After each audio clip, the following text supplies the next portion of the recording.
What's up, everyone? It's another episode of DCU TV. In this one, I sat down with my buddy Leland. We talked about the playoffs coming up and previewed this game against Columbus Crew, so let's get into it. I hope you all enjoy.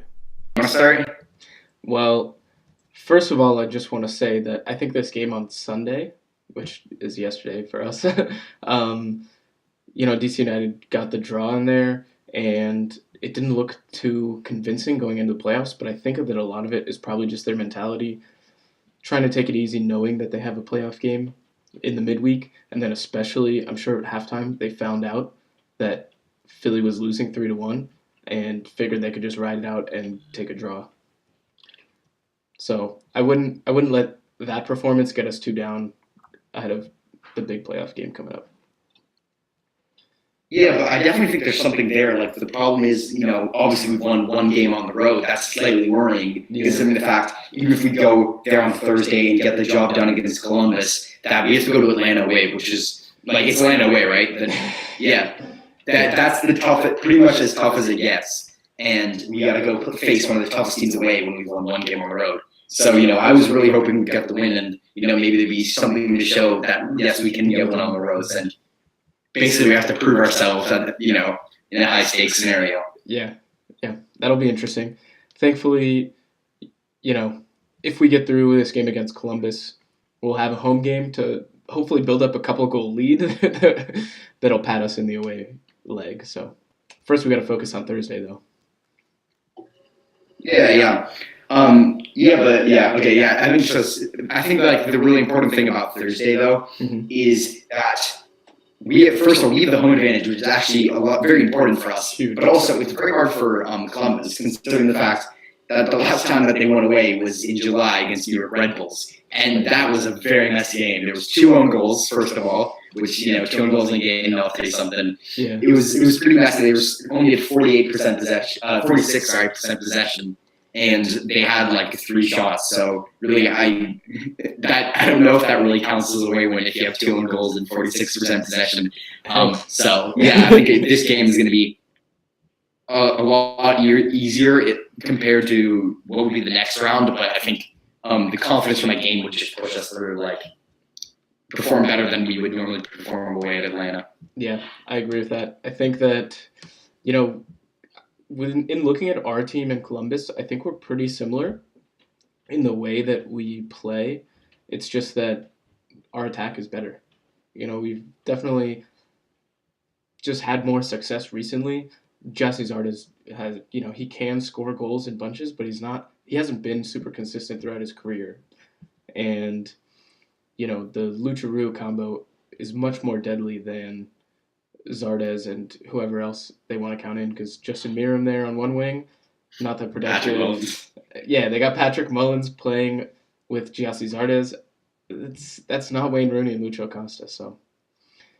Yeah, but Giassi Zardes is definitely dangerous. I think that's the main one that's for us is we're gonna have to worry about is the fact that Giassi Zardes, he has 0.58 goals per 90 minutes, which is actually quite impressive. That's over it's pretty much over half, which is when you're looking at a striker that's that's pretty dangerous if he's getting a 0.5 goals per 90 minutes, meaning that if he plays 2 games, he's going to get a goal. For sure. If we're strictly sticking to statistics, it doesn't always work out that way. But if you're going to look at a trend across this season, he would roughly get a goal every other game. So that's something that's pretty dangerous with a striker. Yeah, and I think that we saw it in their game against Minnesota where he had the hat trick.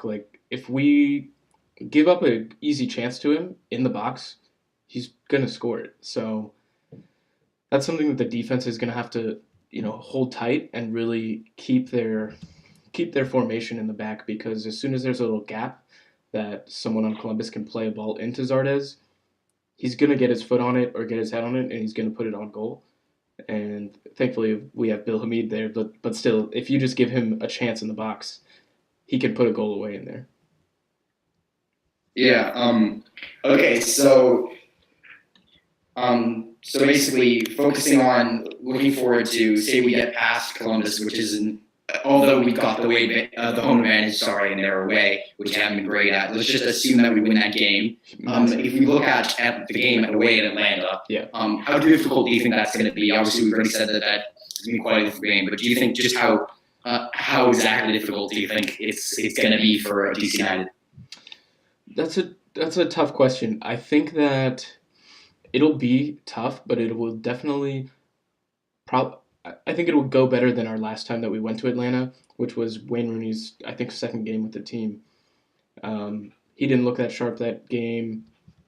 We just didn't play that well. And also on the Atlanta side, Joseph Martinez has not been scoring much. He scored a penalty kick in their game against Toronto, but once he broke that record in the last month or so, he hasn't been on the same sort of goal scoring form that he was on the whole season before. So I would, you always got to be worried. Miguel Almiron might be coming back from an injury. He might still be out. I don't really know. But especially if he's not there, I think that DC United could really come out of there with something, and at the very least, play well enough and keep the score close enough that they could pull it out in the home leg, whichever order those two are in. I think that the lower seed would play the home game first, and then we'd go to Atlanta. Okay, let's take a little look back, which probably we should have done at the beginning of this video, which is DC United. Obviously, we last played in the playoffs in 2016 against Montreal Impact, where we lost 4-2 at home.